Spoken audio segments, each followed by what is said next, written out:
நான் உங்க சுதா பேசுறேன். உண்மையில நான் அரசியல்வாதி இல்ல, இன்ஃப்ளூயன்சரும் இல்ல, சாதாரண பொதுமக்கள் ஒருத்தி தான்.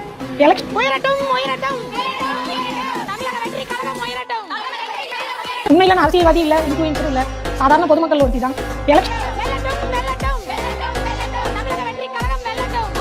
உண்மையில நான் அரசியல்வாதி இல்ல, இன்ஃப்ளூயன்சரும் இல்ல, சாதாரண பொதுமக்கள் ஒருத்தி தான். உண்மையில நான் அரசியல்வாதி இல்ல, இன்ஃப்ளூயன்சரும் இல்ல, சாதாரண பொதுமக்கள் ஒருத்தி தான்.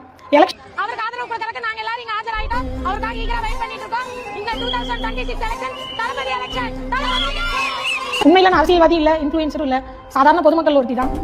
உண்மையா மக்களுக்கு நல்லது செய்யணும்னு தோணுனவங்க மட்டும்தான் சொந்தமா கட்சி ஆரம்பிச்சு இந்த மக்களுக்கு நல்லது செய்ய வந்தாங்க. நம்ம எம்ஜிஆர் எடுத்துக்கோங்க, நம்ம அண்ணாவை எடுத்துக்கோங்க, இவங்க எல்லாருமே மக்களுக்கு நல்லது செய்யணும்னு கட்சி ஆரம்பிச்சு வந்தவங்க. ஆனா அது நல்லபடியா வாழ வச்சவங்களுக்கு திரும்ப நான் நன்றி கடன் செலுத்தணும். உண்மையில நான் அரசியல்வாதி இல்ல, இன்ஃப்ளூயன்சரும் இல்ல, சாதாரண பொதுமக்கள் ஒருத்தி தான். விசிலுக்கு செலுத்துங்க. இந்த மக்கள் புரட்சி விசில் புரட்சியா மாறணும். உண்மையான மக்களாட்சியை நம்ம எல்லாரும் அனுபவிக்கணும்னா உங்க ஓட்டை சிந்தாம செதறாம விசிலுக்கு செலுத்துங்க. நம்ம தளபதியோட ஆட்சியில மீண்டும் சந்திப்போம்.